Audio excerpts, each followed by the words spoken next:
네, 여러분 안녕하세요. 참 이 부동산 시장에 걸쳐서 많은 분들이 의문을 많이 갖고 계세요. 이놈의 부동산 시장, 부동산 PF 문제, 또 인구 감소와 연결지어서 이 부동산 문제, 또 청선 공약까지 정말 궁금한 것들이 많이 있으실 텐데 그래서 김인만 소장님을 좀 모셨습니다. 네. 인사 한번 잠깐 부탁드립니다. 안녕하세요. 김인만 부동산 경제연구소 대표 김인만입니다. 반갑습니다.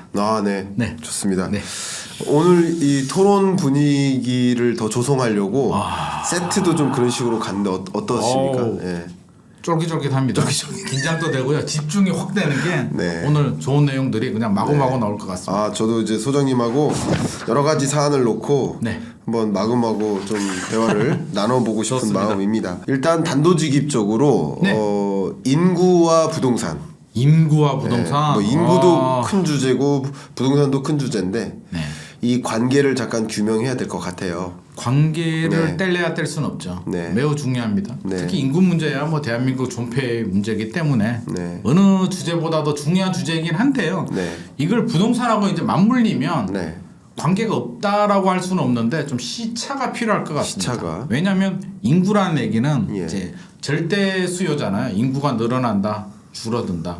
우리 주택 구매 연령이라고 하잖아요. 네. 다이아몬드 수저, 금 수저 아니면 예. 거의 몇 살 때 집 살 수 있을까요? 예. 30대도 쉽진 않거든요. 무리한 대출을 받아야 되면 기본적으로 출산율이 정말 심각하다. 줄어들고는 있었는데 네. 정부에서 느끼기에 정말 심각하다고 느낀 게 2015년부터 이제 본격적으로 급감합니다. 급감. 네, 네. 2024년까지 왔는데 예. 급감하죠. 그러면 그 애들이 성장을 해서 주택 구매 연령 적어도 30대 많이 양보해가지고 이제 30대라고 합시다. 보통 40에서 69세, 59세까지가 주택 구매 연령인데 네. 많이 양보해서 30대. 그러면 그 친구들이 2015년생들이 성장을 해서 주택 구매 연령 30살까지 많이 양보해서 30살까지라고 치면 몇 년?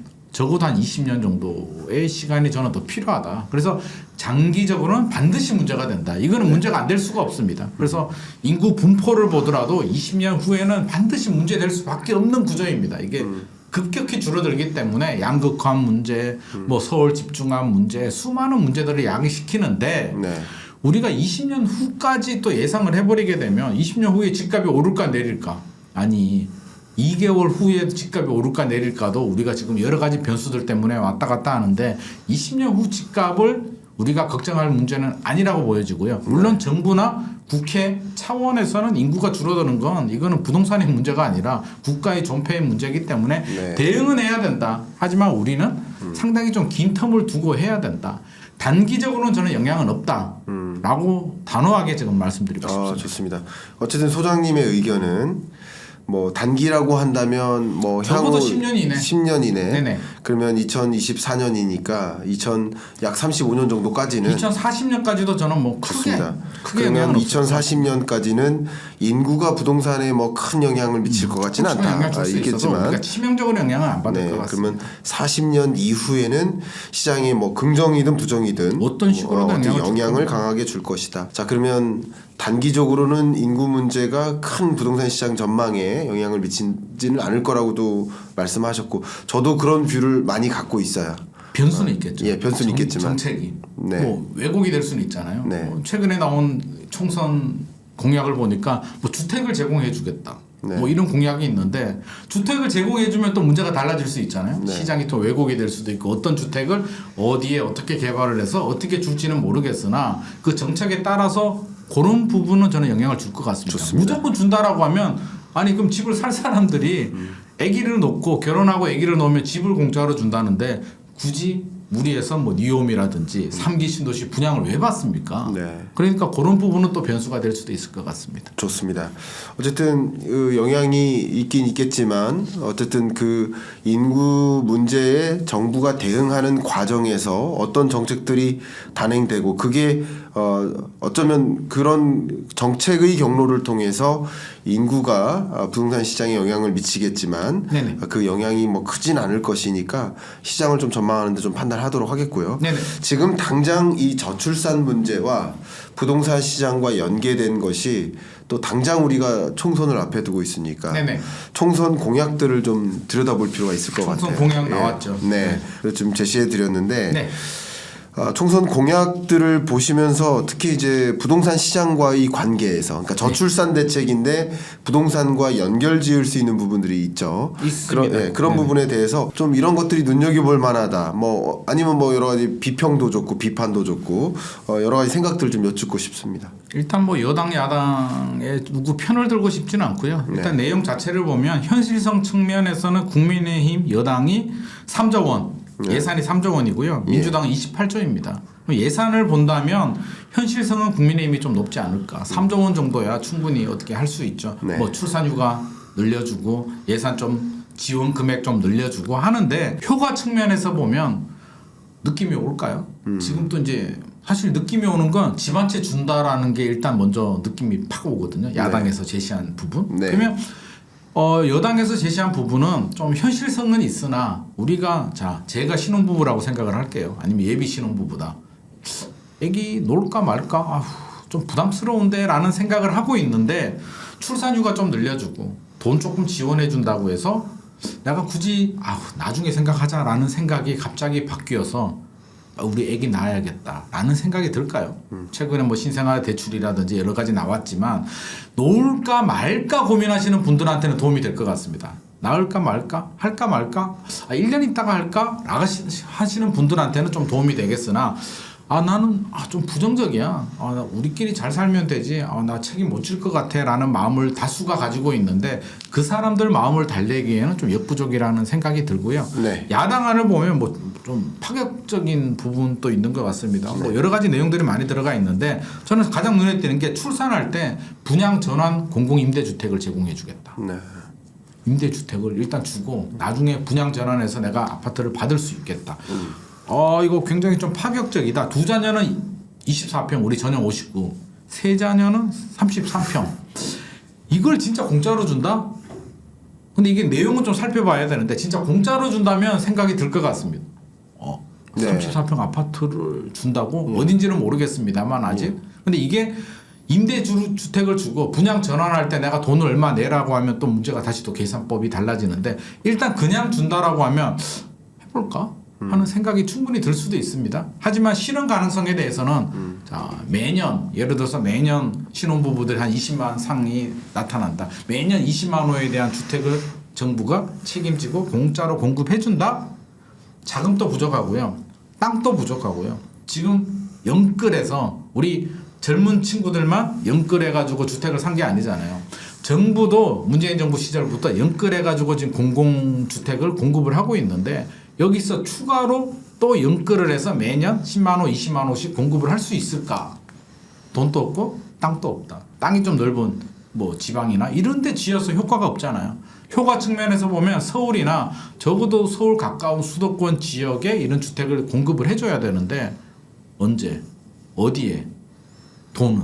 우리가 사우디아라비아 정도면은 저는 뭐 네옴시티 같은 거 그거 충분히 가능하잖아요. 네. 돈도 많은데 뭐 그 빈살만 뭐 2,800조? 10%만 그냥 해도 충분히 공급이 가능하지만 대한민국에서 이게 현실적으로 가능할까에 대한 첫 번째 의문이 들고 두 번째는 공급을 해줍니다.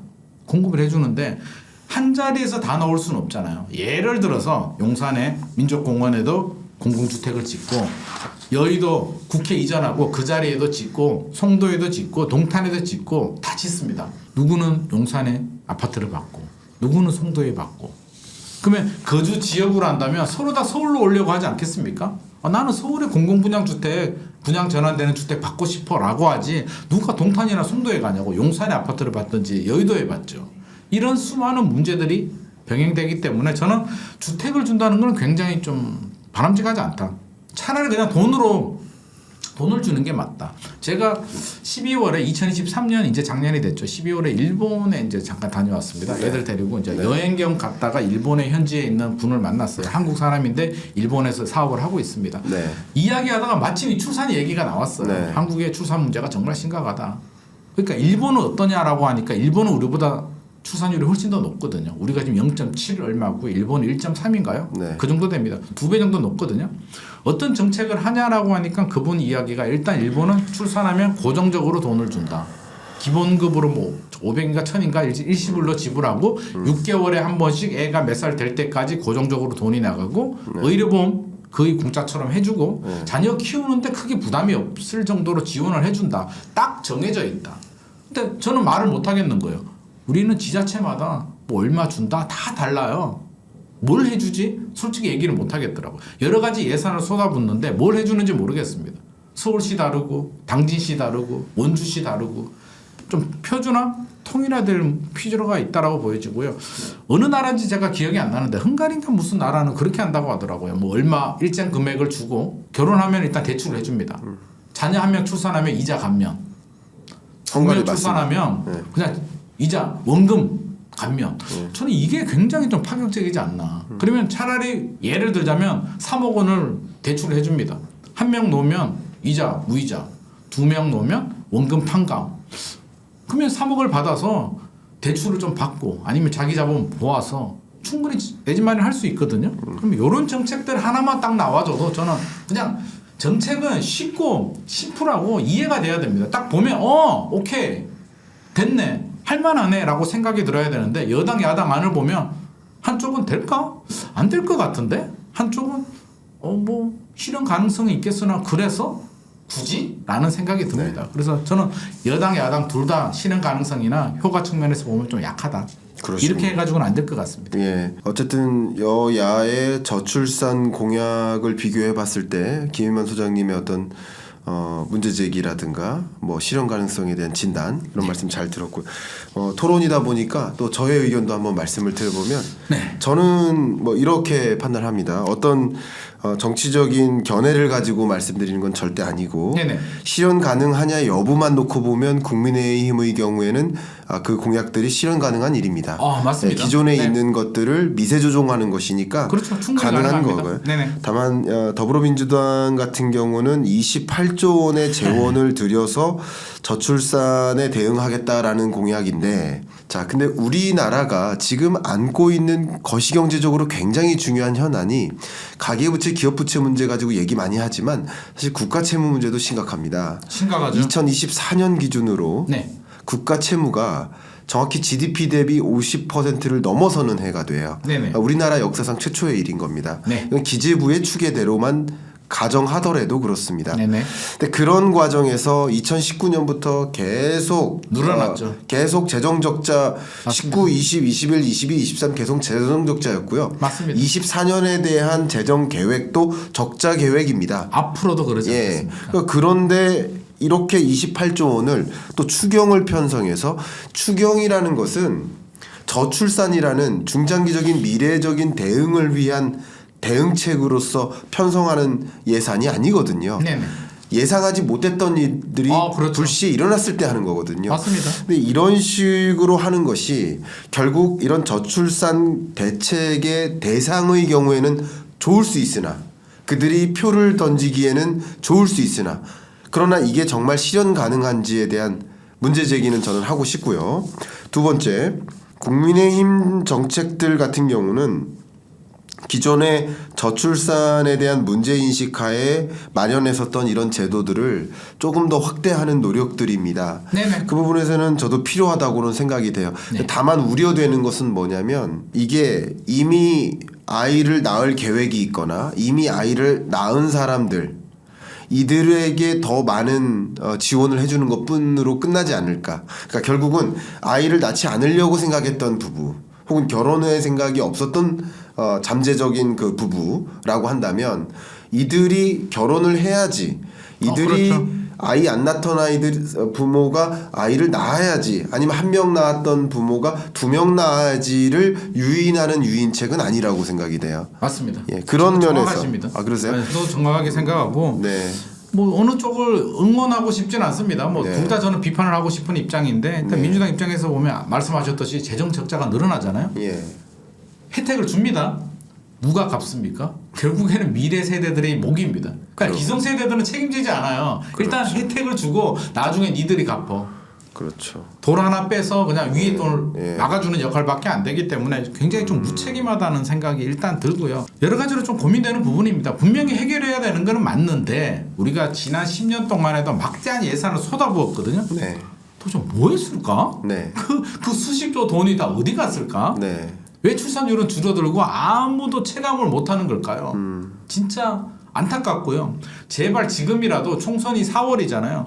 총선 전에 뭔가 답을 내려고 하지 마시고 네. 정치인들은 물론 표가 중요하죠. 중요하지만 출산 문제가 지금 6개월 만에 해결될 문제는 아니잖아요. 그렇죠. 충분히 논의를 하고 여당 야당 경쟁하지 말고 정부 여당 야당 머리를 좀 맞대고 네. 제대로 된 진짜 애기 놓고 싶어 또 출산하신 분들도 혜택을 볼 수 있게 네. 표를 위해서 뭐 자꾸 뭐 유인책이 나오는데 기존에 출산하신 분들은 또 소외감을 느끼거든요. 애기 잘 키울 수 있게 잘 놓고 잘 키울 수 있게만 좀 해주면 되는데 너무 좀 정치적으로 가지 않나 싶습니다. 저도 이 정책들을 보면 우리나라가 이 저출산 대책을 마련한 지 그동안 쏟아부었던 예산이 400조 원 정도 되거든요. 400조요? 네. 와, 400조 그 돈으로 공공임대 지었으면 그 수십만씩 나왔을 것 더불어민주당이 같은데요? 추경 편성을 통해서 새로운 입법을 통해서 또 재원을 쓰고자 하는 게 약 30조, 28조 원이라는 거잖아요. 네.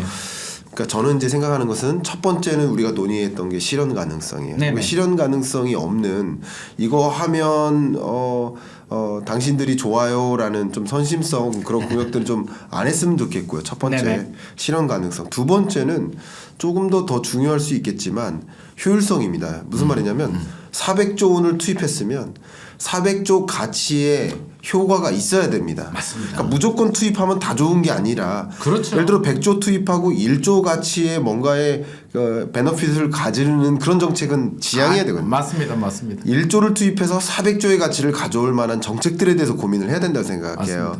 그래서 그런 효율성에 있어서 이게 과연 타당한 것인가라는 진단. 그리고 세 번째는 지속 가능성입니다. 맞습니다. 이게 일시적으로 이런 정책들을 마련해서 정책에 해당되는 사람들이 출산을 해요. 그러나 그런 정책이 지속 가능하기 어려운 성격이 많기 때문에 당장 또 출산율이 다시 떨어지면 이게 무슨 의미가 있냐 이거죠. 진짜 이게 정확한 지적해 주셨는데 네. 자 공공임대주택 공급을 해줍니다. 분양 전환합니다. 네. 10년, 20년 계속? 만약에 1년 해주고 말아버리면 네. 출산율 잠깐 증가하다가 끝나버리잖아요. 네. 그러면 우리 예산이나 정부 능력이나 국회나 우리 국가 재정 차원에서 이걸 10년, 20년, 30년 계속 주택을 공급할 수 있을까에 대한 고민은 진짜 필요할 것 같습니다. 제발 이 방송 진짜 국회하고요. 정부 관계자들 제발 좀 봤으면 좋을 것 같습니다. 그리고 저는 개인적으로 이 저출산 대책이나 네. 그거밖에 뭐 우리나라에 한 단계 더 도약하기 위한 어떤 정책에 있어서는 여야가 좀 없어야 된다라는 생각까지 합니다. 그리고 사실 서로 좋은 정책들은 그리고 좀 사실 원리가 좀 간단한 게 우리가 다시 좀 쉽게 생각해 보면 옛날에는 왜 자녀를 많이 낳았을까요? 네. 결국에는 양질의 일자리, 경제 성장을 하면서 양질의 일자리가 많이 생기고 시장에서 소화가 되는 거지 예산을 쏟아부어서 급하니까 지원책이 나올 수는 있겠으나 네. 예산을 쏟아부어서 아기를 낳아라? 그거는 좀 바람직하지 않다. 기본적인 원칙. 네. 뭐 등록금 좀 지원해주고 의료보험 지원해주고 좀 자금 지원을 해줄 수는 있으나 기본적으로는 가장이나 엄마 아빠가 좋은 일자리에서 열심히 일하면 충분히 저는 가능하다고 보거든요. 그래서 좀 기본에 좀 충실하자. 제발 좀 이거 지원책도 나와야 되지만 경제라든지 특히 경제 성장도 그렇고 우리 경제 좀 제대로 좀 덜 봐주자. 네. 그러면 모든 문제가 또 자연스럽게 해결되지 않나 싶기도 합니다. 너무 좋은 말씀이십니다. 제가 그러면 이 1편의 저출산과 부동산 시장을 놓고 좀 대화를 나눴습니다만 네. 끝으로 저도 이제 좀 이따 말씀을 드려야 될 거는 같은데 저희가 네. 토론이니까 기본적으로 소장님이 생각하시는 정책 공약. 정책 그러니까 공약. 좀 이런 정책들이 마련된다면 네. 저출산 문제도 좀 해결하는 데 도움이 되고 또 뭐 부동산 시장에 있어서의 뭐 문제도 좀 어느 정도 해결될 수 있는 뭐든 좋으니까 혹시 평소에 생각하셨던 이런 정책이 있으면 좋겠다라는 제안해 주시면 어떨까? 제가 만약에 대통령이거나 네. 뭐 국회거나 하는 권한이 있다라고 하면 저는 아주 심플해야 된다고 봅니다. 절대 1, 2, 3, 4, 5, 6, 7, 8, 9, 10 예. 너무 많아. 예. 그냥 한 개만 딱. 그럼 예를 들자면 앞서서도 제가 잠깐 힌트를 드렸는데 집을 살 때 3억 원, 5억 원 무조건 대출해 줍니다. 한 명 출산하면 이자 없어. 무이자. 둘째 출산하면 원금 탕감 끝. 그러면 집을 안 살 사람은 안 하면 되고요. 집이든 전세든지 간에 특히 집 살 때 이제 좀 지원해주면 좋겠죠. 내 집 마련에 어디? 용산에 사고 싶은 사람은 사든지 송도에 사고 싶은 사람은 사든지 그거는 개인의 판단의 문제지 정부가 디테일하게 정해주지는 말자는 거죠. 심플하게 자금 지원 애기 놓으면 무이자 딱딱 해주면 소득 보지 않고 네. 삼성전자 다니는 사람은 왜 혜택을 못 받습니까? 아니 애기 대한민국의 미래가 달렸는데 소득이 좀 높다고 해서 혜택을 못 받으면 안 되잖아요. 심플하게 그냥 다 똑같이 3억 5억 무이자 원금 탕감 딱 네. 해주면 저는 깔끔하지 않나 싶습니다. 좋습니다. 그러니까 헝가리의 어떤 저출산 대책으로서 그렇죠. 한도를 좀 높여주고 네. 결혼하면 뭐 대출을 해주고 그렇죠. 리고 아이를 낳을 때 뭐 그 대출을 갚지 않아도 된다는 식으로 그렇죠. 탕감해주는 방식 그것도 한번 생각해 볼 수 있겠다 의견을 드리고요. 저도 한번 말씀을 드리면 그렇죠. 네, 우리 그냥 교수님은 어떻게 생각하십니까? 저는 저출산 대책이라는 게 일시적으로 끝나면 안 된다고 생각합니다. 맞죠. 그러니까 일시적으로 저출산문 예를 들어 출산율이 이런 저출산 대책을 마련해서 2024년, 25년에 진짜 출산율이 올라가요. 네. 결혼율이 올라가요. 네. 그리고 다시 그 다음 해에 떨어져요.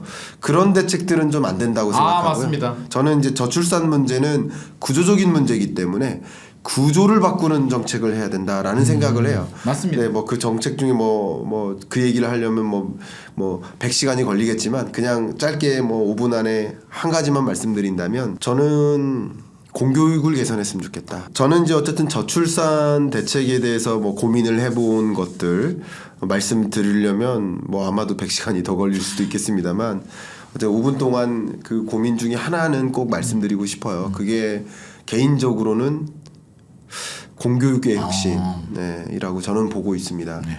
그러니까 지금 사교육에 대한 의존도가 높고 사교육비가 또 많이 들이고 하다 보니까 또 그게 저출산을 야기해요.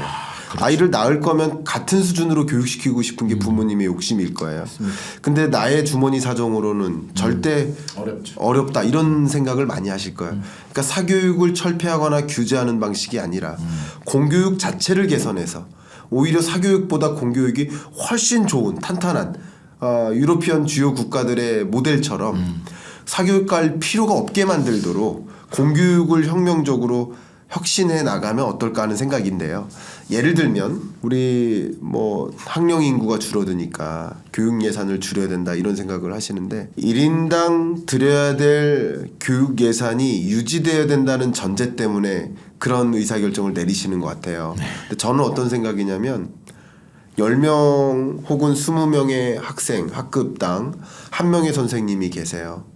근데 20명 학급에 왜 1명의 선생님만 계셔야 되죠? 3명 계시면 안 되나요? 5명 계시면 안 되나요? 선생님만의 일이 아닙니다. 다양한 학교 운영 인력들이 더 많이 보강됨으로써 학교를 보낸 부모님이 아이로부터 자유로워야 돼요. 그래야 경력 단절 문제가 해소됩니다. 그래야 아이 낳으면 나라가 길러지는구나 라고 생각하고 왜 요즘 학교들은 학교 보내놓고 어머니가 와서 교통 녹색 어머니 왜 어머니가 와가지고 식사 점심 당번하고 엄마 안 되면 아빠가 오세요 점심 당번하고 왜 학교에 부모님들을 끌어들이냐고요. 낳았으면 길러주는 건 국가여야 된다는 거죠. 그런 관점에서 이 교육기관 자체를 공교육기관 자체를 커리큘럼상이나 아니면 교육 인력이나 행정 인력이나 여러 가지 면에서 지금과 같은 공교육 시스템에서 완전히 혁명적으로 바꾸어 나갈 때 부모님들이 아이만 낳아도 나라가 길러주는 사회구나. 그거는 초등등 뭐 유치원 다 포함해서 마찬가지입니다. 그런 부분에 대한 예산을 더 많이 확보함으로써 구조적으로 달라진 교육제도 하에 놓일 때 궁극적으로 이 저출산 그러니까 뭐 저출산 대책 뭐 제가 생각하는 거 여러 가지가 있지만 그 중에 하나가 이런 교육 영역에 해당되는 것을 좀 말씀드리고 싶어요. 그러면 대학교는 어떻게 돼야 될까요? 공교육 환경이 좋아요. 이제 네. 사교육을 능가할 정도로 우수한 선생님들이 이제 막 잘해줍니다. 네. 물론 그 중에 잘하는 친구들도 있고 못하는 친구들도 있는데 궁극적으로는 또 대학교로 가잖아요. 네. 그럼 대학교 개혁은 또 어떤 식으로 할지 굉장히 궁금합니다. 저 그 부분도 정말 고민을 많이 했을 거예요. 개인적으로는 예. 이제 교육 혁신이 필요하다. 그러니까 혁신 수준이 아니라 혁명이 필요하다라고 혁명. 보고 있는 입장인데 네. 일단은 초중등 교육, 그러니까 유치원부터 네. 고등학교 교육까지는 그런 식으로 아예 커리큘럼이나 교육 인력, 행정 인력을 다 보강해서 완전히 사교육에 의존할 필요가 없는 그런 모든 그냥 여기 학교 보내면 끝나는 그런 시스템으로 발족시킬 수 있도록 고민했으면 좋겠다라는 것이고 네. 그리고 이 아이들이 고등학교를 졸업해서 대학에 입학할 때 또 대학 교육의 문제를 한번 생각해 보면 입학한 학생들이 진로와 전혀 무관한 경우가 굉장히 많아요. 아 맞습니다. 그럼 이거는 너무나 많은 손실 아닙니까? 뭐 언어학 공부하고 제가 언어학이 잘못됐다는 게 아니라 네네. 스페인어를 공부하고 그리고 뭐 다른 뭐 국어를 공부하고 도덕을 공부하고 역사를 공부하고 인문학을 공부했지만 근데 전혀 상관없는 마케팅 비즈니스를 한다든가 근데 이게 결과적으로 사회 낭비라고 저는 생각을 해요. 근데 이렇게 되는 것은 대학 혁신이 또 필요한 영역들이 굉장히 많다라는 거예요. 결과적으로는 대학 구조도 산업에서 요구하는 그런 인력들을 또 많이 육성하고 또 역량을 강화하고 그리고 왜 대학 교육 끝나고 취업 준비를 따로 하죠? 왜 그런 거예요? 대학 과정 자체가 취업 준비해야 되는 거 아닌가요? 그러니까 그런 관점에서 네. 산업에서 미래 산업에서 우리가 요구하는 그런 인재를 길러내고 그런 역량을 확보할 수 있는 방향으로 대학 교육 자체도 혁신을 해야 되지 않을까 그런 생각이 맞습니다. 이게 진짜 교육 문제 듣고 보니까 진짜 심각한데 진짜 개혁이 필요할 것 같고 네. 그런 생각도 저는 또 듣다 네. 보니까 살짝 드네요. 저희 애들 봐도 그렇고 공부 잘하는 애들이 있습니다. 저희 애가 잘한다는 게 아니라 네. 공부를 좋아하고 열심히 하고 인재 국가적인 인재 애들도 있고 굳이 대학을 가지 않아도 되는 자녀들까지도 요즘은 기본 코스로 가야 되는 맞습니다. 시대가 돼버렸잖아요. 예. 그러면 저는 공교육도 그런 식으로 좀 갔으면 좋겠습니다. 제 친구들 봐도 그렇고 후배들 봐도 그렇고 나이가 50 넘었는데 예. 자기가 뭘 좋아하고 뭘 잘하고 뭘 해야 될지를 모르는 분들이 아직도 있거든요. 제 네. 주변에도 굉장히 많이 있습니다. 뭔가 교육이 잘못되지 않았나. 자기 네. 인생에 내가 어디로 가야 될지를 나이가 50이 넘어도 모른다는 건 저는 문제가 있다. 초등학교, 중학교, 고등학교 과정을 거치면서 네. 진짜 대학을 가야 되는 친구들이 있어요. 맞아요. 진짜 공부를 열심히 잘하는 친구들은 가서 국가 인재가 돼야 되는 부분이고 충분히 대우를 받아야 되고 그렇지 않은 분들은 저는 뭐 고등학교 졸업해서 지급 학교를 가서 사회에 나오더라도 충분히 기본 이상의 소득을 얻고 충분히 잘 살 수 있는 사회가 되면 진짜 좋을 것 같다라는 생각이 듭니다. 너무 좋습니다. 저희가 뭐 부동산 시장에 대한 뭐 여러 가지 이야기를 하겠지만 일단 인구와 관련된 이야기를 좀 집중했어서 저도 너무 도움이 됐고요. 지금 현재 우리 또 한국 경제가 안고 있는 굉장히 약한 고리 또 한 가지가 물론 구조적인 게 저출산이라고 한다면 지금 당장 아픈 골마 있는 이 고리가 부동산 PF 부실 아닌가 저는 이렇게 생각하는데 네. 부동산 전문가로서 이 부동산 PF 부실 문제를 보고 계실 때 네. 이거 어떻다고 생각하십니까? 그냥 총평을 여쭙고 싶습니다. 저는 아직 시작도 하지 않았다고 봅니다. 네. 자, PF 문제 뭐 태형건설 이야기도 나오고 하는데 태형건설 한 군데 문제라면 걱정하지도 않습니다. 네. 뭐 워크아웃 하고 안 되면 뭐 나중에 실사에 가서 안 나오면 법정 관리를 하든 계열사를 정리하든 네. 알아서 해결하면 되는데 진짜 태형건설 한 개의 문제일까요? 구조적으로 보면 왜 PF 문제가 불거졌을까? 우리 교수님께서도 굉장히 잘 아시겠지만 2020년, 2021년 뭐 그전도 마찬가지고요. 분양 시장이 엄청난 호황입니다. 2015년부터 했다면 완판. 네. 했다면 완판. 이게 사업이 아니에요. 네. 그냥 땅 짓고 헤엄치기. 교수님 땅 짓고 헤엄치기에 오셨습니까? 저는 헤엄을 잘 쳐서 잘 치죠. 땅을 안 짚는 게 더 편합니다. 물 속에서는. 네. 근데 물이 없으면 굉장히 힘들잖아요. 네. 힘 말른 노래 해야 되는데 물이 있으면 땅 짚고 헤엄치기 굉장히 쉽잖아요. 네. 교수님처럼 수영을 잘하는 사람들은 땅을 안 짚어도 되는데 저처럼 수영 못하는 사람은 땅을 짚어야 됩니다. 해상병 449기. 네. 자, 문제는 뭐냐면 모든 건설사들이 저금리, 유동성, 완판되는 분양 시장에 힘을 입어서 다 땅 짚고 헤엄치게 합니다. 물 속에서 난리 났습니다. 네. 자, 금융사들 야 이렇게 좋은 사업이 어디 있어? 예금 해주는 것보다 뭐 적금 뭐 다른 대출 해주는 것보다 PF를 해주게 되면 아니 완판인데 이거보다 좋은 사업이 어디 있어? 금융사들, 건설사들, 시행사들 다 뛰어듭니다. 첨벙 파티를 즐깁니다. 네. 자, 문제가 생겼죠. 언젠가는 이 파티가 끝날 줄 알았는데 2020년, 2021년에 사실은 끝났어야 되는데 네. 코로나 팬데믹이 옵니다. 더 신났습니다. 파티 연장, 타임 연장 더 신났습니다. 그런데 2022년에 쓰나미가 오죠. 금리가 예상과 다르게 폐장 시간이 너무 빨리 온 겁니다. 못 네. 빠져나옵니다. 수많은 건설사들이 아마도 다 물에 잠겼습니다. 네. 시행사, 시공사, 뭐 금융사들도 마찬가지입니다. 모두 다 물에 잠겼는데 지금 태양건설 하나가 수미 차단의 이유만으로 인공호흡기 하나 주고 건져내지도 못했습니다. 네. 일단 숨 좀 쉬고 있어라고 하는데 다른 건설사들은 지금 안전하고 물 밖에 나올 수 있을까요? 자력으로 나오기 쉽지 않습니다. 나오려면 두 가지가 해결이 돼야 된다고 봅니다. 첫 번째 금리. 금리가 내려가서 고금리니까 금리가 내려가면 PF 대출 이자 부담도 줄어들고 사업이 좀 좋아지고 시장이 좋아지면 해결이 되는데 금리 언제 내릴까요? 진짜 교수님 또 100% 장담할 수는 없잖아요. 네. 뭐 파월 의장이 어떻게 나올지 미국이 어떻게 나올지 모릅니다. 일단은 퀘스천. 네. 분양 시장, 부동산 시장이 좋아져야 되는데 또 금리하고 맞물립니다. 금리 언제 내리지? 물론 바닥을 찍고 지금 어느 정도 침체의 터널을 통과는 하고 있는데 끝은 아직도 아무도 장담하지 못합니다. 그렇죠. 2024년이 될지 5년이 될지 6년이 될지 아무도 모릅니다. 네. 그러면 자 물에 빠진 사람들이 언제까지 버틸 수 있을까요? 어느 정도 지금 2022년, 2023년 2년 동안 나름대로 자구 노력을 하고 이제 계획을 치면서 어떻게든 버텨봅니다. 네. 뭐 자구 노력 안 했겠습니까? 미분양 소진도 해보고 계열사도 팔고 브릿지론 받은 땅도 매각하려고 노력도 하고 발버둥을 치고 있는데 앞으로 몇 년이 걸릴지 모른다. 발버둥 언제까지 칠 수 있을까요? 저는 이게 지금 나와 있는 내용이 뭐 134조다. 심지어는 그 중에 70%가 위험할 수도 있다. 수많은 예측들이 나오는데 저는 정확한 통계 자체도 어렵다고 봅니다. 네. 지금 이게 우발 채무잖아요. 네. 부채는 딱 잡히는데 이거는 잡히지도 않습니다. 잡히지 않죠.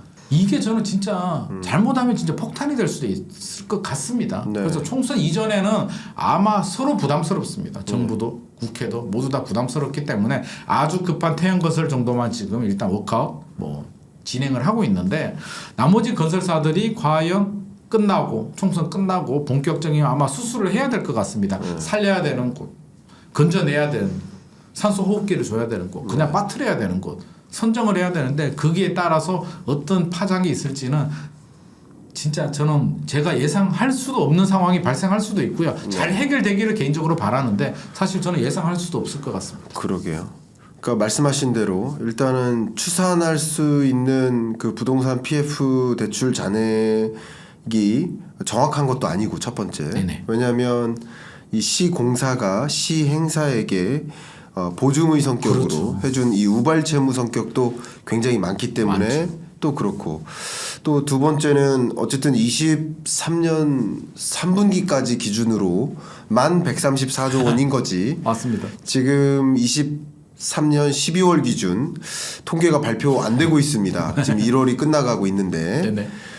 발표가 안 되고 있습니다. 네네. 근데 뭐 1월 말이나 2월 초면 발표가 될 거로 생각이 돼요. 네. 그러면 저는 적어도 140조는 넘지 않을까 생각을 하는데 작년? 네. 자 그런데 어쨌든 이 태형건설이 짊어졌던 부동산 PF 대출 규모가 공공까지 합해서 4조 정도 됩니다. 4조 4천억 원. 네네, 그죠? 그렇게 알려져 있습니다. 그렇게 보면 결국 약 134조 중에 아니면 140조 중에 4조 원을 빼면 나머지는 괜찮냐. 지금 이 이야기인 거예요. 그죠? 140조 중에 40조가 아니라 140조 중에 4조 원 태형건설 PF 말고 네. 나머지는 괜찮냐. 이건데 아마 우리 시청자 여러분들도 그 부분이 제일 우려될 겁니다. 맞습니다. 어떻게 생각하세요? 지금 부동산 PF 문제가 저도 뭐 이렇게 살얼음판을 걷는 기분이 이런 느낌인데 이게 어떠십니까? 사실 이런 말씀 드리면 또 어떻게 받아들일지 모르겠으나 태형건설은 양반 아닐까 싶습니다. 네. 태형건설이 나름 굉장히 큰 SBS를 가지고 있는 네. 중견을 넘어서는 대기업에 가까운 기업이거든요. 네. 이런 태형건설이 어렵다? 네. 사실 태형건설은 자회사들도 있어요. 무슨 인더스트리도 있고 뭐 있고 SBS 지분 나름대로 사정은 어떻게든 해결할 수도 할수 있습니다. 있죠. 네. 자구 노력도 하고 시간 대출 이자 좀 감면해주고 어떻게 네. 하면 뭐 채권단 대기업들- 입장에서도 그렇죠. 충분히 시간 주고 할 할수 만한 있습니다. 뭐 대상 기업이죠. 그렇죠. 할 수 네, 있습니다. 네. 현대 뭐 삼성물산은 문제 없을 것 같고 네. 뭐 현대든 뭐 다른 뭐 롯데든 대기업들 GS건설, 롯데건설 뭐 등등. 또 대기업들은 또 대기업 계열사들이 있습니다. 계열사들이. 뭐 현대 같은 경우는 현대자동차 그룹에서 버는 돈이 얼마인데 설마 현대건설을 어떻게 뭐 버리게 하겠습니까? 그러면 10대 기업들 뺍니다. 그럼 나머지들은 네. 태양건설 그 굉장히 우수한 대도 지금 숨이 꼴딱꼴딱 넘어가고 있는데 진짜 문제는 이런 중견 그룹이나 이런 게 아니고 건설 전문 업체들 영수한 데는 진짜 못 버틸 것 같거든요. 네.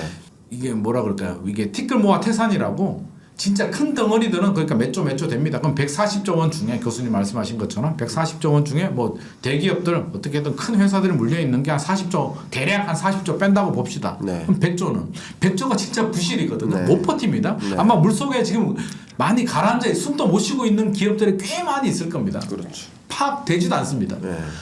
진짜 큰 건 이 중소 건설사들, 시행사들, 제 주변에도 어려운 분들 굉장히 많이 있는데 지금 숨 막 넘어갑니다. 네. 이걸 어떻게 건져낼 수 있을까? 태형건설처럼 워크아웃이라도 할 수 있을까요? 네. 채권단이 어떻게 도와주죠? 그래서 저는 파악하지도 못하는 이 작은 개미들, 작은 모래들을 어떻게 해결하는지가 가장 관건이 될 것 같습니다. 중요한 말씀 주셨어요. 지금 저도 이제 시장을 판단하다 보면 문제는 비수도권이거든요. 특히. 맞습니다. 네, 문제는 비수도권 지방이고요. 제가 특정 지역을 거론하긴 좀 부담스럽습니다만 문제는 어떤 지방이고요.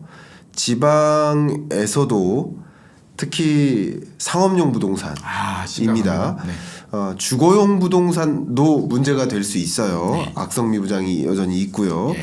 8,000호가 넘게 있죠. 악성 미분양이. 그러니까 문제가 됩니다. 그런데 정말 그 문제 말고 더 중요한 문제는 중대한 영향력이 큰 문제. 뭐 주거용이 더 중요하다고 볼 수도 있으니까 중요한이 아니라 뭐가 더 위중한지를 판단할 때는 상업용 부동산 시장 같고요. 네네. 지산도 문제고 오피스텔도 문제고 문제입니다. 상가 중대형 상가도 문제고 이쪽들은 경기 자체가 회복세로 전개가 안 되면 채워질 수 없는 성격의 것이거든요. 맞습니다. 주거용하고는 또 다릅니다. 다릅니다.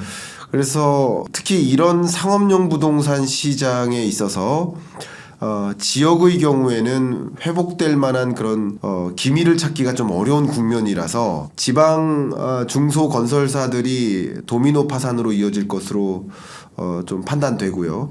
그런 것들이 어쨌든 실물 경제를 또 역시 악순환으로 몰고 올 것으로 보여집니다. 그런 것들이 좀 가장 24년 우리 한국 경제를 좀 부담스럽게 이게 구름이 잔뜩 끼게 그렇게 만드는 요소가 아닐까 저는 판단을 합니다. 혹시 그런 부분은 어떻게 생각하십니까? 충분히 공감되는 부분이고요. 네. 우리는 사실 아파트만 관심 가지거든요. 뭐 왜? 우리하고 직접적인 관계가 있으니까 네. 정부도 그렇습니다. 뭐 미분양 주택이 몇만 호냐? 2023년 1월에 7만 5천 호에서 2024년 2023년 말에 5만 8천 호로 줄어들었다. 미분양이 줄어들었다. 태형건설 얘기 또 살짝 해보면 태형건설이 진짜 마지막 위기가 온 게 성수동에 네. 오피스텔. 그 오피스텔하고 뭐 그런 네. 상업용 시설을 짓다가 맞아요. 직격탄을 받았는데 네.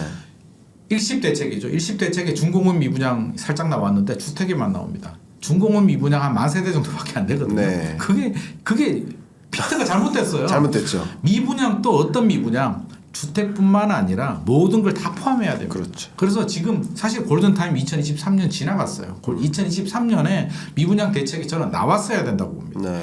주택, 비주택 다 포함해서 수도권 빼고요. 서울 수도권은 그래도 좀 소화가 되니까. 네. 아파트 같은 경우는 실수요자도 있고요. 올라간다는 기대감이 생기면 또 들어옵니다. 그렇죠. 상업용 부동산은 올라갈 것 같은 기대감 때문에 들어오지 않아요. 네. 금리도 좀 내려가야 되고요. 대출이자보다 수익률이 안 나오는데 어떻게 들어갑니까? 현실적으로. 그러면 네. 여러 가지 전제 조건들이 있기 때문에 이런 전체적인 걸 해결되려면 2023년에 골든타임이 있을 때 적어도 획기적인 미분양 대책은 저는 나왔어야 된다고 봅니다. 네. 그러면 건설사들 사실 뭐 이런 표현이 좀 그렇지만 같이 어떻게 맞물려 있잖아요. 건설사들, 금융사들, 뭐 시행사 또 뭐 정부도 나름대로 책임이 있겠죠. 그러면 서로 머리를 맞대고 이런 대책들이 예를 들자면 뭐 할인 좀 해주고 건설사들은 어차피 손실이니까 할인 좀 해주고 금융권에서는 대출 이자 좀 깎아주고 지자체에서는 취득세 감면해주고 정부는 양도세 감면 면제 또는 감면해주고 이런 대책들이 나와서 좀 소진을 시켜줬더라면 좀 더 좋았고요.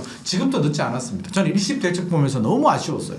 여러 가지 내용들 막 들어가 있고 공급 다 좋은데 지금 우리 시장에서 급한 게 공급인가요? 3년 5년 후에 입주 물량이 부족할 수도 있는데 지금 당장 물에 빠져서 숨 넘어가는데 빠진 것부터 빨리 해결을 해야죠. 그렇다면 적어도 이번 일시 대책은 미분양에 대해서만 집중적으로 나왔으는 게 저는 더 좋지 않았나 하는 생각이 듭니다. 그러네요. 자, 그러면 저도 이제 이 부동산 PF 문제가 결과적으로 금융사들에게 이 시중의 유동성을 공급하는 것을 제약하는 요인으로 작용하고요. 네네. 왜냐하면 금융사들은 이런 리스크를 알고 있기 때문에 가장 우선적인 경영 전략, 은행이나 금융사들의 경영 전략이 리스크 매니지먼트고, 맞습니다. 그 리스크 관리로 나아가기 위해서는 대출을 제약적으로 해주자 하는 그렇죠. 움직임이고, 네네. 건설사는 아예 대출이 안 됩니다 지금. 안 됩니다. 대출 안 되지만 건설사 말고 비건설 산업 기업들 이들에게도 대출을 제약적으로 해줘요. 맞습니다. 그 스타트업이나 혹은 벤처기업이나 중소기업들도 이 정도 자금 마련이 있어야 이런 비즈니스를 하고 신규 사업하고 신제품 만들고 이렇게 하는데 자금 대출이 아예 안 되니까 또 이것이 결과적으로 부동산 PF 문제가 본질적으로 미분양이 해소돼야 본질적인 문제가 개선이 될 거 아니에요. 맞습니다. 부동산 PF 문제가 사라지려면 이 문제가 이 상업용 부동산 시장에 여전히 남아있게 만드는 또 악순환의 고리로 가는 거예요. 맞습니다. 자, 그렇게 보고 있는데 저는 뭐 요 말씀은 꼭 질문 드리고 싶어요. 어떻게 해야 됩니까? PF 문제. 네, 제가 우리 이게 소장님이 왜 이 나라에서 일어나는 여러 현안들 문제들을 네.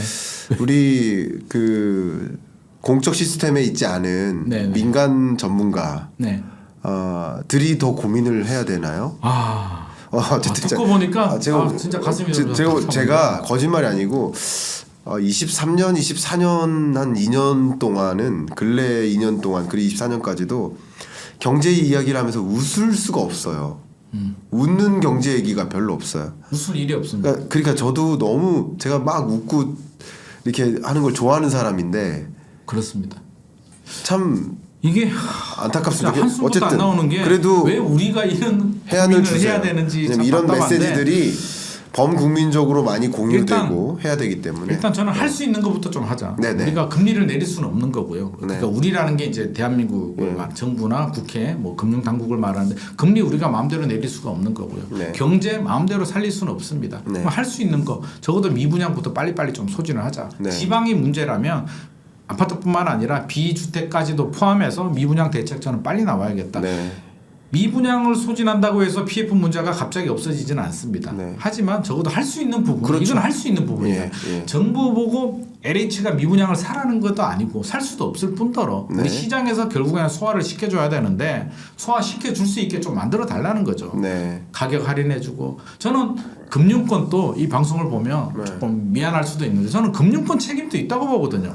PF 할 때 막 분위기 좋을 때는 금융사들이 야 이거 좀 해봐 우리 대출 해줄 테니까 사업 좀 해라는 게 실제로 많이 있었단 말이에요. 네. 근데 문제가 되니까 쏙 빠져서 대출 문턱을 닫아버립니다. 심지어 앞서 말씀하신 것처럼 부동산하고 관계도 없는 스타트업이나 다른 쪽에 돈줄까지도 막아버립니다. 이거는 돈맥경화라고 하는데 결국 경제에도 악순환이 되면서 돈이 안 돌아가요. 경제를 망가뜨리기 때문에 금융권들도 수익을 좀 많이 냈잖아요. 그러면 네. 좀 저는 고통 분담 좀 같이 좀 하자. 네. 제발. 그래서 금융권들도 너무 어느 정도 손해를 보면 안 되겠죠. 금융사들도 주식회사니까 손해를 보면 안 되겠지만 수익을 좀 줄이면서 우리 경제를 좀 타결할 수 있게 PF 문제를 해결할 수 있게 전향적으로 뭐 대출 이자도 좀 감면해주고 또 여러 가지 혜택들 정부도 주택만 쳐다보지 말고 주택 5만 8천 원, 국토부는 6만 4천 원을 위험신호라고 보는데 혹시라도 6만 4천 원보다 낮으니까 안전해라고 판단한다면 제발 좀 그런 판단 미스는 하지 말았으면 좋을 것 같습니다. 미분양 좀 지방에 대해서는 미분양 빨리 소진시킬 수 있게 세제 혜택과 금융 혜택과 가격 할인 아니 건설사들도 죽을 마당에 할인해야죠. 그래서 빨리 시장에서 소화를 시켜준다면 일정 부분 좀 도움이 되지 않을까. 그리고 금리 부분에 대해서도 일단 미국에서 인하 시그널이 뭐 내린 건 아닙니다만 여러 가지 의견이 있지만 뭐 고비라고 할까요? 이제 더 이상 올라가지는 않으니까 어떻게든 좀 금리 문제도 좀 전향적으로 한국은행도 여러 가지 고민이 있겠지만 미국이 내린다면 한국은행도 좀 먼저 선제 대응을 좀 할 필요도 있지 않나 싶습니다. 네.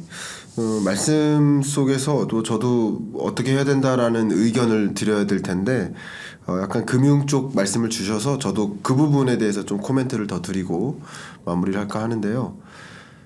제가 좀 전에 여의도에 있다 왔습니다만 네. 약 22년까지는 네. 이 자산운용사들이 돈을 어마어마하게 벌었습니다.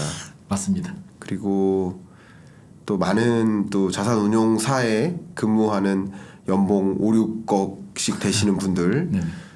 도 굉장히 많았는데 지금은 뭐 1억 미만으로 다 떨어졌습니다.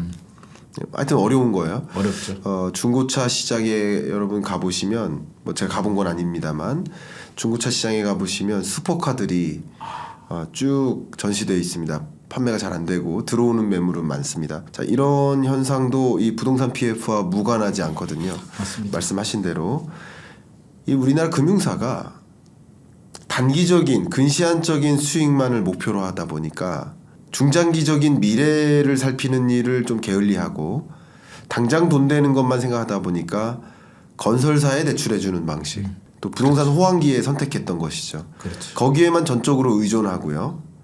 또 그러다 보니까 근시안적인 선택만 하다 보니 중장기적인 미래에 대한 고민을 덜해요. 이게 무슨 말이냐면 기술가치 평가, 사업가치 평가 능력이 글로벌리 가장 낮습니다.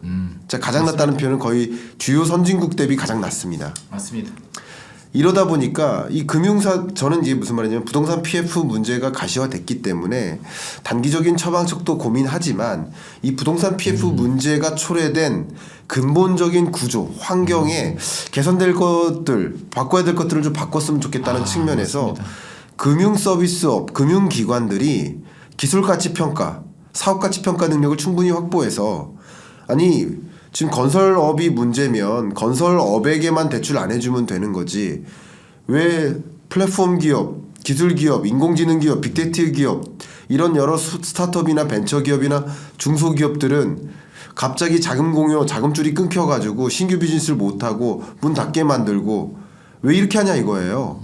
독립적인 기술가치 평가 능력을 충분히 확보함으로써 선진화된 금융 시스템을 구축하고 근시안적인 그냥 무조건 부동산 산업을 통해서 얼마큼은 냉큼 벌자라는 그런 공식에서 좀 탈피된 금융기관이 있는 이유가 많은 자금을 가지고 또 이 공공재적인 금융 서비스를 제공하는 것이 있는데 그러니까 금융기관이라고 하잖아요. 네네. 금융사라고만 하진 않잖아요. 네네. 근데 너무 이런 단기적인 수익성, 이 부동산 투자를 통한 수익에만 집중하다 보니 또 이런 문제가 야기된 것도 일정 부분 책임이 있다.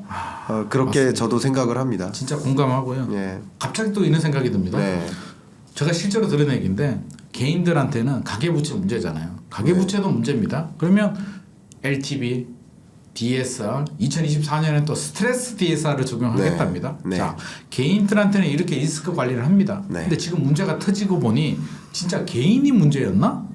지금 기업이 PF가 문제가 되니까 국가 금융 시스템, 경제가 흔들릴 마당에 왜 그동안 개인한테만 그렇게 강화된 기준을 적용하고 건설사 이런 기업에 대해서는 왜 그런 리스크 관리가 되지 않았을까 하는 생각이 들거든요. 네. 한 10년 전이었나요? 2010년 초반 때 저축은행 사태가 있었죠. 네. 한번 그래서 저축은행은 제가 얘기 듣기로는 나름대로 뭐 기준이 있다라고 하는데 저축은행에서 끝났고요. 증권사, 보험사, 다른 금융사에 대해서는 또 이런 기준이 마련되지도 않았습니다. 그래서 너무 후진적이다.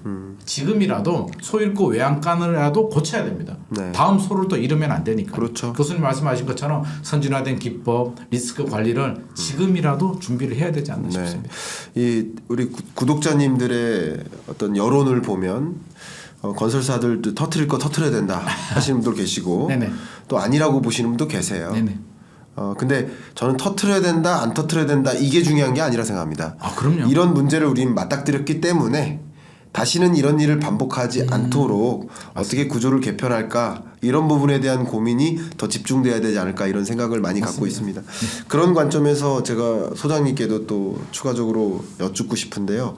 우리나라 이 부동산 PF를 비롯한 건설 부동산 이 시장에서 왜 이런 문제가 생겼는지 예를 들면 그 구조 있잖아요. 네네. 브릿지론, 네. 부동산 PF, 또 시공사 시행사 이런 기본적인 그 건설업이 이루어지도록 하는 이 금융 및 건설업의 구조, 이 구조 자체에 문제점은 없을까라는 것을 좀 여쭙고 싶어요. 그 문제점이 있다면 당연히 지적을 해야 되니까 혹시 어떻게 생각하십니까? 문제가 있죠. 그러니까요. 자, 우리가 개인이라고 생각해 봅시다. 네. 교수님이나 제가 예. 이제 건물을 올립니다. 예를 들어서 건물을 올리면 땅을 사야겠죠. 네. 대출 얼마 나올까요?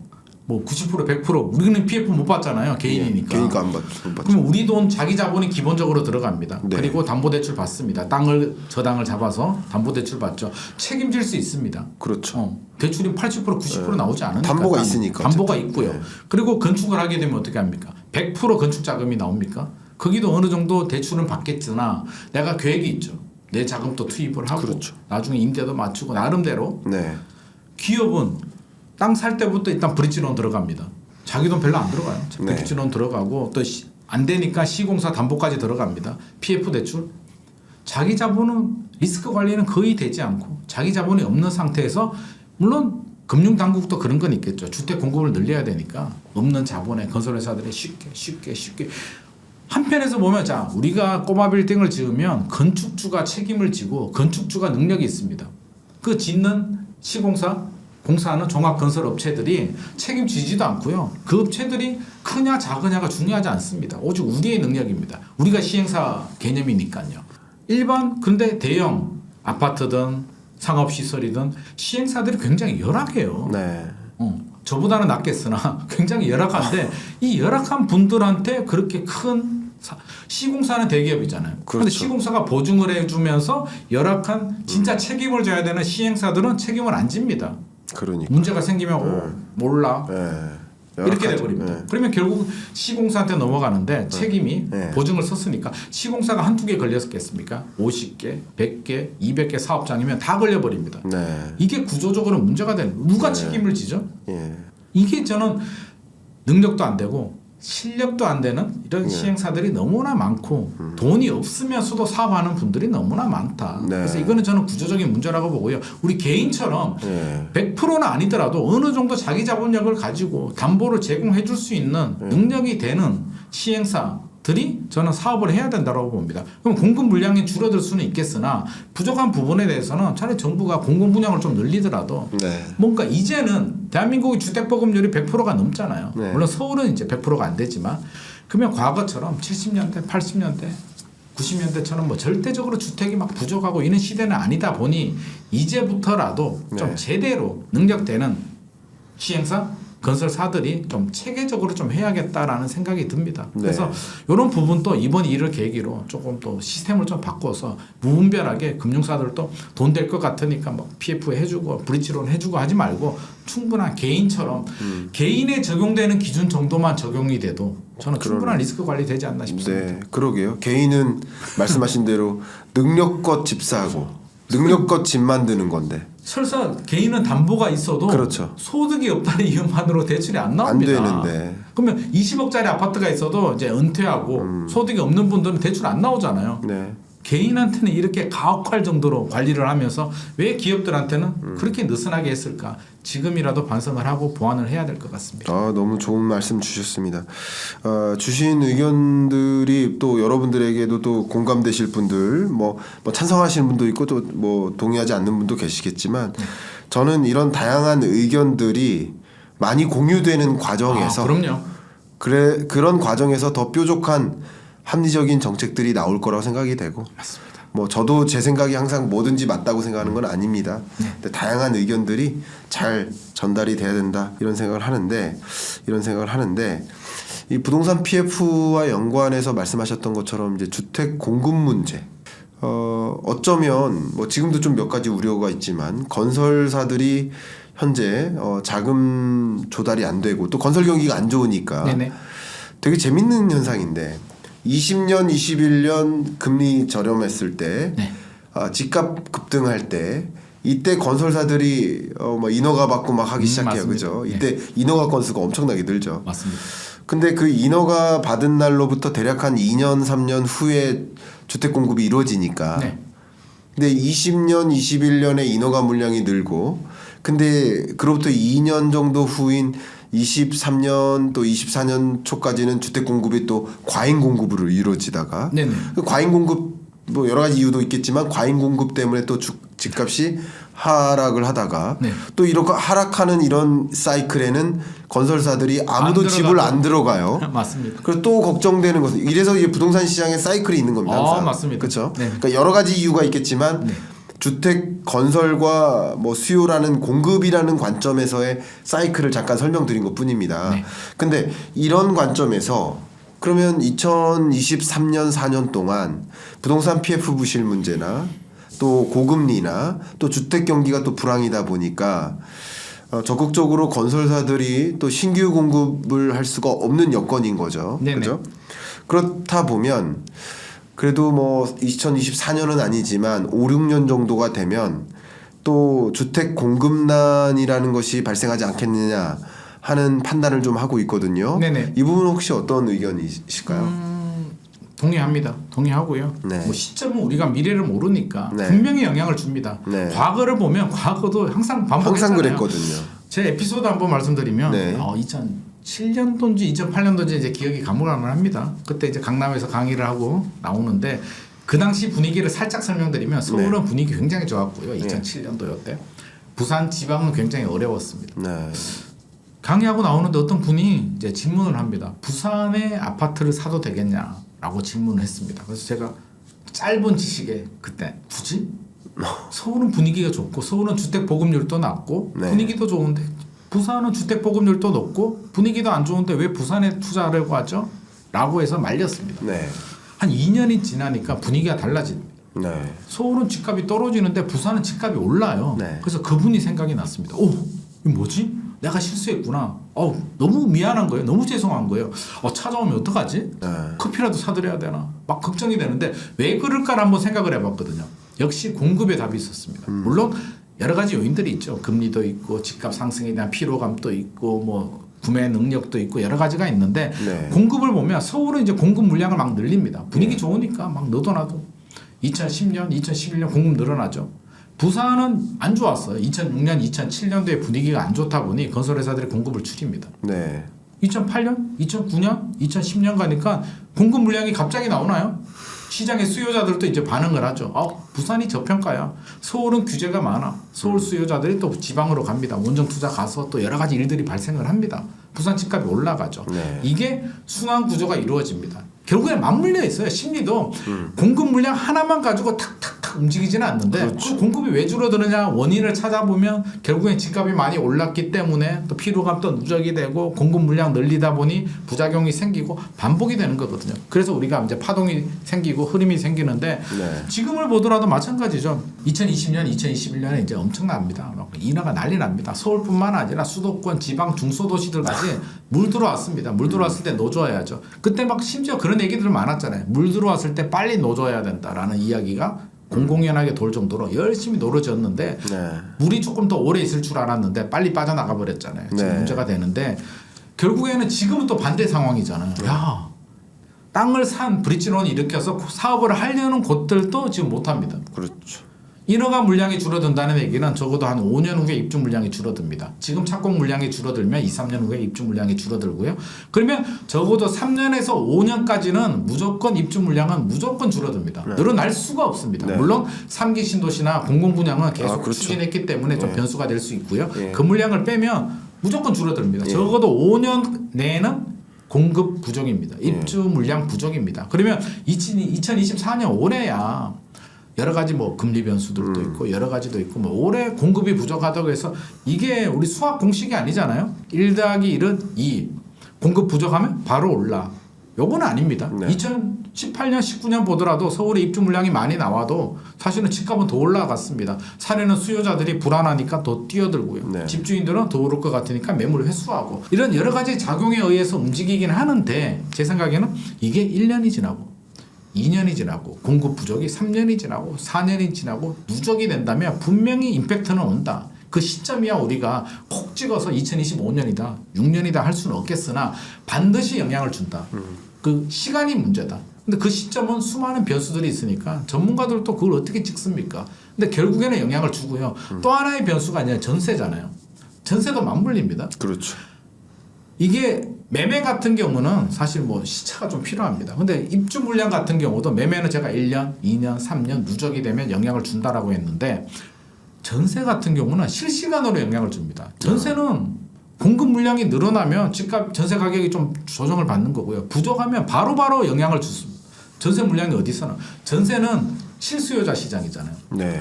금리 고려하고 물론 금리도 살짝 영향을 줍니다만 집값 상승에 대한 기대가 전세가 그게 무슨 상관이냐고요. 물론 주택 시장이 주춤하니까 전세 수요가 늘어나는 부분도 있습니다. 지금 전세 수요는 아파트 전세 수요는 늘어나요. 그렇죠. 늘어납니다. 근데 공급 물량 1년, 2년, 3년 계속 부족합니다.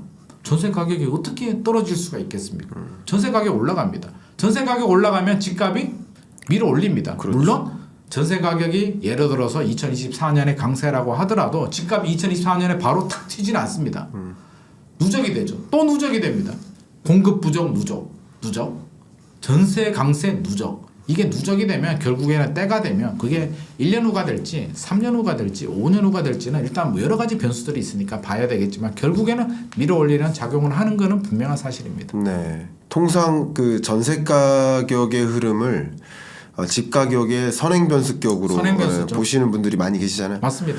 그러면 최근 들어서는 전세 가격이 그래도 뭐 강하진 않지만 상승 흐름을 유지하고 있지 않습니까? 네네. 그럼 결과적으로 이런 전세 가격의 상승 흐름은 특히 뭐 투자자들 입장에서는 갭 투자라는 관점에서도 전세를 끼고 집 사기가 좀 좋아지는 거고 점점 좋아지는 그렇죠. 여건이 만들어지겠죠. 그렇죠. 2024년 뭐 1년만 볼 문제는 아니니까요. 그렇죠. 네. 과거를 보면 우리 2010년, 11년, 12년, 13년 서울 굉장히 힘들었잖아요. 네. 그때도 전세는 난이었고요. 그때 방송 나가면 주제가 항상 나오는 주제가 있어요. 전세난. 2016년까지 전세난 지겹도록 들었습니다. 그렇게 올라가는 전세난이 올 전세 가격이 저는 2017년부터 매매 가격이 폭등하는 기폭제 역할을 했다라고 저는 확신하고 있습니다. 아, 네. 그래서 전세 가격이 이렇게 올라가는 과정에서 또 뭐 투자자들의 투자도 좀 유리해질 수 있겠고 상대적으로. 그렇죠. 그리고 또 한 가지는 전세 가격과 그 매매 가격의 차이가 또 없어지면서 줄어들죠. 매매 가격이 좀 어느 정도 조정됐으면 이제 사야 될 시점인가 할만한 거죠. 아닌가라는 생각을 하는 사람들까지 또 맞습니다. 움직이니까 이 전세 가격의 상승은 매매 가격의 상승으로 연결지을 수 있는 뭐 선행 변수격으로 많이 맞습니다. 보고 있습니다. 네네. 그런 관점에서 어쨌든 매매 가격 전국 아파트 평균 가격은 23년 끝자락부터 좀 조정이 있고 지금 24년 1월 달까지도 조정이 있는데 전세 가격은 반대로 상승하는 흐름이단 말이죠. 네네.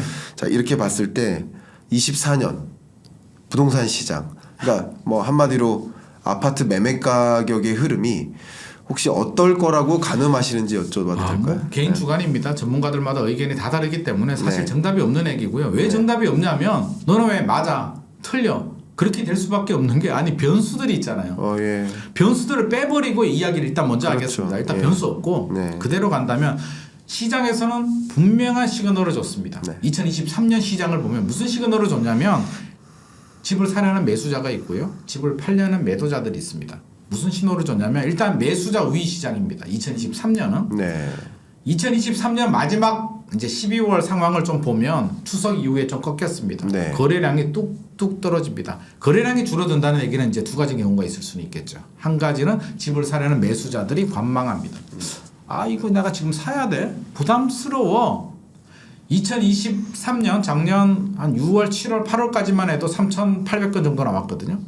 그게 무슨 얘기냐면 물론 실거래 이제 편차가 있습니다만 무슨 얘기냐면 시장의 수요자들, 매수자들은 좋아. 1차 하락 2022년 12월, 2023년 1월에 뚝 떨어졌습니다.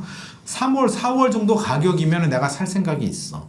그 정도. 우리는 집을 살 때는 사실 올라가는 집 사고 싶잖아요. 그렇죠. 저도 마찬가지고요. 교수님도 마찬가지고. 올라가는 집을 사고 싶은데 올라가는 집 내가 차익을 남기려면 집값이 지금 상태에서 더 올라가거나 아니면 안전마진을 확보를 하거나 주변 시세 대비 저렴하거나 두 가지 경우가 있는데 더 올라가는 추가 상승에 대한 기대감은 사실 좀 낮아요. 지금 금리가 어떻게 될지도 모르겠고 경기도 좋지 않고 여러 가지 상황을 보면 또 7년 동안 올랐는데 이제 2년 조정됐는데 과연 얼마나 치고 올라갈까? 엘스가 27억이 최고가고요. 뭐 19억까지 떨어졌다가 올랐다 내렸다 하는데 엘스가 단기간에 30억, 35억 갈 수 있을까? 그럴 자신은 지금은 없습니다. 그러면 매수자들은 일단 분명한 시그널, 야 1, 2, 3월 2023년 4월 상반기 가격 정도면 내가 살 생각이 있는데 그 이상의 가격은 난 부담스러워. 네. 더 안 올라갈 것 같아라는 명확한 시그널을 줬습니다. 네. 시그널을 줬고요. 집주인들은 매물이 좀 늘어나더라고요. 집주인들도 똑같았습니다. 더 올라갈 것 같은 기대감이 크다면 매물 회수하죠. 굳이 매물을 왜 내놓습니까? 네. 근데 상승에 대한 기대감은 낮은데 집주인들은 호가를 많이 내리고 싶지도 않습니다. 아니 좀 기다리면 금리도 내려가고 회복하는데 일단 지금 가격 정도면 한번 팔아볼까 하는 분들이 매물을 내놓고 있습니다. 지금이 그런 상황이에요. 그럼 2024년 또 이 줄다리기 게임은 어느 한쪽이 절대적으로 이기지는 않을 것 같습니다. 네. 서로 바라보는 관점이 좀 다릅니다. 공통점은 추가 상승의 기대감은 낮다. 네. 그렇다면 저는 시그널을 줬잖아요. 매수자 우위 시장이라면 지금 줄다리기를 하고 있지만 집주인들이 급한 집주인들이 호가를 좀 내려주면 결국에는 거래량이 조금 늘어날 수는 있을 것 같습니다. 네. 호가가 내려간다는 얘기는 살짝 내려갈 수는 있겠죠. 그러면 2024년 같은 경우에 좀 내려가면 분명히 또 매수 대기자들이 또 거래를 합니다. 그럼 네. 살짝 올라가는 정도. 폭등도 아니고 폭락도 아니고 저는 보합 흐름 중에서 좀 내려가다가 좀 올라가는 흐름이 네. 변수가 없다면 저는 이런 흐름 정도가 되지 않을까 예상을 네. 하고요. 네. 이제 변수가 있으면 예. 변수가 이제 가장 중요한 변수가 금리잖아요. 우리 예. 전세 공급 물량은 이야기를 했고 전세 같은 경우는 사실 교수님이 이제 전문인데 사실 미국이 3번 내린다라고 했는데 내려야 내리는 거니까 제 입장에서 먼저 말씀을 드리면 만약에 미국이 상반기에 내려서 계획대로 3번을 인하하면 지금 한국은행하고 2%포인트 정도 벌어져 있으니까 한국은행이 3번 내리기는 좀 쉽지 않지 않을까. 좀 부담스럽다. 그러면 미국이 3번 내리면 상반기부터 해서 내리면 한국은행은 하반기에 일단 한 번 내리고 좀 관망하지 않을까 하는 생각을 합니다. 아마 많은 분들이 저하고 좀 비슷하지 않을까 저는. 제가 약간 보수적으로 본다면. 네. 그렇다면 우리는 예상을 하게 되면 예상 범위 내에서 이벤트가 발생하면 예상대로네. 뭐 크게 동요하지 않을 것 같습니다. 알았어. 내 계획대로 갈게. 그러면 아닌 경우 예상을 벗어나는 경우가 저는 두 가지가 있다고 보는데요. 첫 번째는 한국은행이 상반기에 내려버렸습니다. 내려? 그럼 하반기도 또 내리겠네? 그러면 2025년에도 그러면 두세 번은 또 내리겠네? 이제 본격적으로 내려가는구나. 기대감이 커지게 되죠. 그럼 투자 심리가 또 움직입니다. 꿈틀꿈틀 됩니다. 그렇죠. 그럼 매수자들은 관망을 좀 더 하려고 했는데 금리 더 내려가기 전에 사야 되나라는 약간 조급한 마음이 들고요. 집주인들은 시작했네. 급매물로 내놓을 필요가 없겠네. 그러면 호가가 좀 내려가다가 다시 큰 폭으로 반등할 가능성은 저는 충분히 있다라고 보고요. 두 번째 케이스. 아니 하반기가 됐는데 왜 금리 안 내려? 안 내려요. 2024년 12월 말까지 안 내려요. 최악의 경우 오히려 0.25 올랐습니다. 물론 그러지 않으리라고 보지만 인상이 됐다.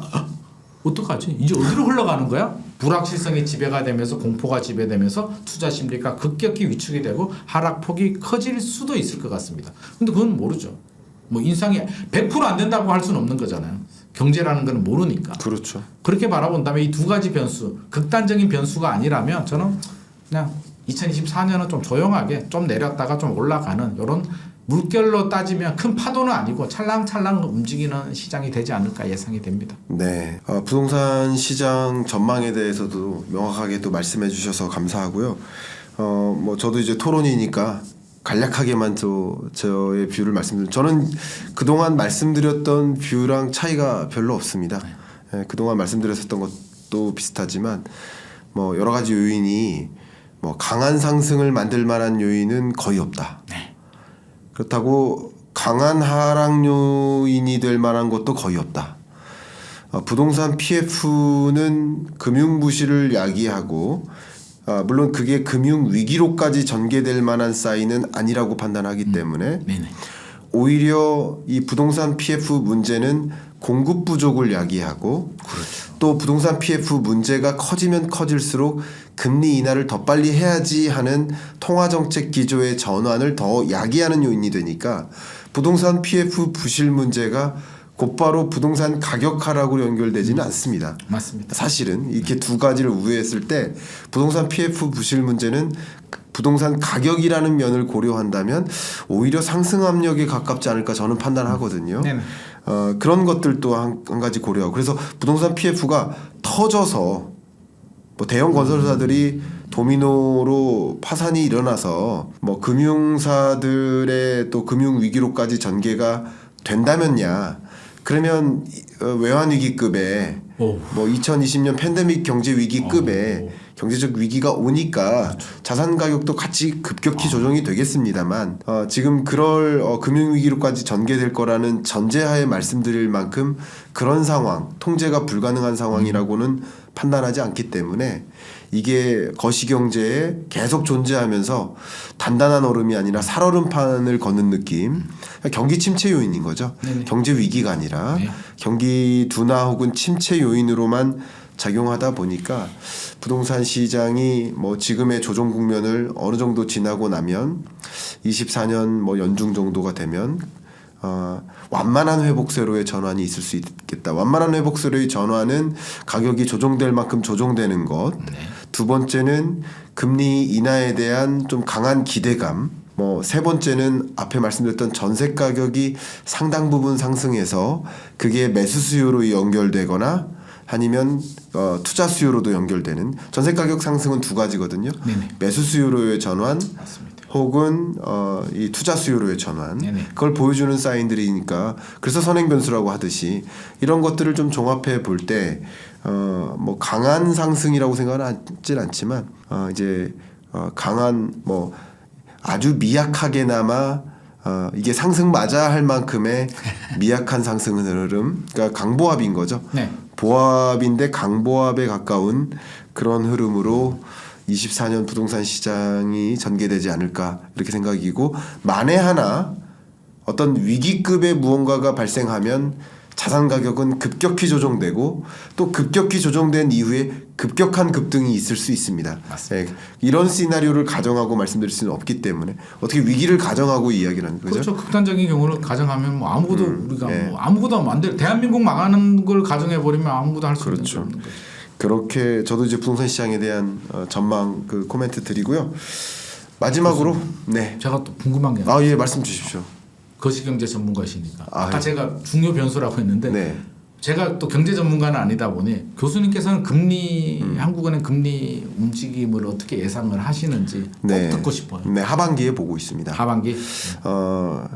제가 뭐 22년, 23년 동안에 금리 인하는 있을 수 없다라는 말씀을 드려왔어요. 네. 근데 굉장히 상식적인 논리예요. 물가 잡으려고 금리 인상했잖아요. 네네. 근데 물가 잡혔냐 이 질문을 드리면 돼요. 물가 안 잡혔거든요. 그럼 물가 잡혔다는 개념은 무엇일까? 물가 상승률이 2%에 부합할 때입니다. 네. 그러니까 물가 상승률이 2%에 부합할 때 비로소 중앙은행의 총재가 혹은 연준 의장이 컨빅션 확신을 가지고 물가 이제 잡혔어. 내가 내 임기 내에 물가 잡는 남자야. 라는 표현으로서 금리 인하를 단행하는 거예요. 물가 잡혔다라는 확신이 안 들 때 네.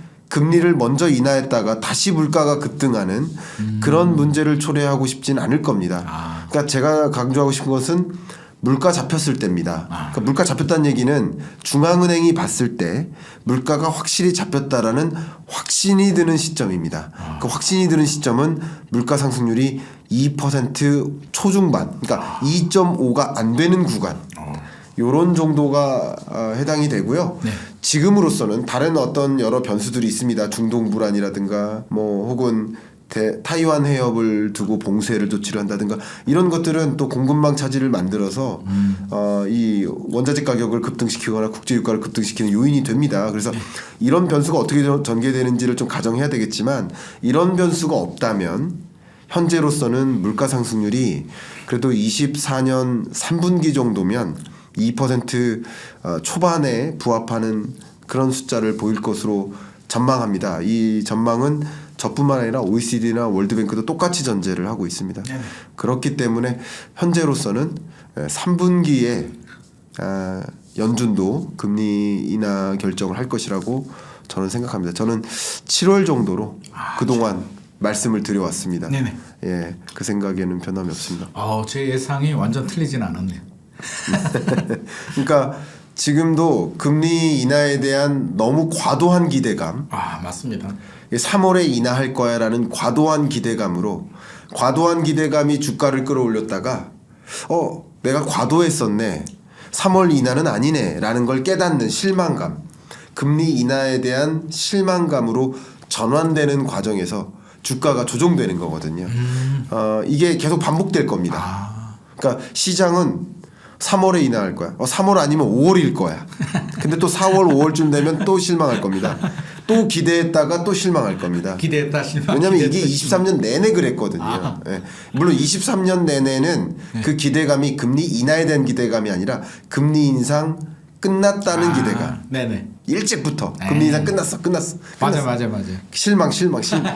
그런 것처럼 24년에는 금리 인하가 실제 단행되기 전까지는 인하에 대한 과도한 기대감과 실망감, 실망감이 반복되는 흐름이 이어질 것이라고 보고 있고, 실질적인 금리 인하에 대한 시점은 저는 3분기로 현재 판단하고 있습니다. 네, 제가 이 금리 인하 시점이나 네. 부동산 시장에 대한 스탠스가 바뀌면 바뀐다고 꼭 말씀드리거든요. 네네. 현재로서는 바뀐 적이 없습니다. 네, 아유. 그렇게 의견을 드리고요. 예. 도움이 됩니다. 저도 오늘 소장님하고 여러 가지 이야기를 나누면서 네. 제가 미처 생각하지 못했던 그런 부분을 좀 긁어주셨고, 네네. 그 부분도 나도 같이 고려하면서 의사결정해야 되겠구나 하는 생각을 하게 됐는데요. 저도 개인적으로 굉장히 큰 도움이 됐어요. 이거 무슨 말씀을? 그래서 이 토론, 네. 경인남과 토론합시다. 예, 처음 출연하셨는데 네네. 그 전에 책인사에는 출연해 주셨었죠. 네네 맞습니다. 출연해 주셨는데 오늘 소감 말씀 한번 여쭙거나 혹은 시청자 여러분께 당부 말씀 주시거나 뭐든지 좋습니다. 일단 우리 시청자들한테 좋은 정보를 제공해주기 위해서 나와서 최선을 다했는데요. 저한테 오히려 더 도움이 된 것 같습니다. 무슨 그래서 말씀이냐. 굉장히 좋은 자리, 좀 뜻깊은 자리, 도움되는 자리, 그리고 우리 시청자들한테도 좀 도움이 됐으면 더 좋을 것 같고, 예. 다음에도 또 불러주신다면 더 좋은 또 인사이트를 가지고 더 좋은 주제를 가지고 또 열심히 하도록 하겠습니다. 너무 정말 감사하고요. 우리 소장님 진짜 이 부동산 시장에서 대가시고 정말 공중파도 뭐 안 나가는데 없으신데 이렇게 바쁘신데 와주셔서 제가 감사하고, 네. 제 채널의 어떤 취지가 네. 한쪽 사이드의 어떤 그런 사이드의 어떤 정보만에 빠지지 마시고 맞습니다. 다양한 정보를 또 토론하는 과정에서 균형점을 찾아갈 수 있잖아요. 맞습니다. 그리고 들으시는 분들이 스스로 균형점을 찾으실 수 있고 그런 취지로 토론을 좀 주관하고 있거든요. 꼭 필요합니다. 많은 네. 분들이 너무 극단적으로 이렇게 가는데 저도 항상 그 얘기거든요. 네. 여러 전문가들이 있는데 다 다르잖아요. 사이트가 네. 다르기 때문에 참조하셔서 나한테 필요한 부분, 네. 내가 받아들일 수 있는 부분을 받아들여서 자기만의 기준 판단을 하는 게 저는 그게 정답 아닐까 싶습니다. 말씀 감사합니다. 오늘 김희만 소장님과의 경인남과 토론합시다를 통해서 여러분들이 참조할 만한 다양한 그 근거, 또 정책 의사결정에 대한 다양한 조언들, 이런 게 잘 참조가 돼서 우리나라가 한 단계 더 도약하고, 또 여러분들이 또 투자 의사결정 하시는데 손해 보는 일 없도록 그렇게 참조가 되길 바라는 마음으로 이만 마무리하겠습니다. 감사합니다.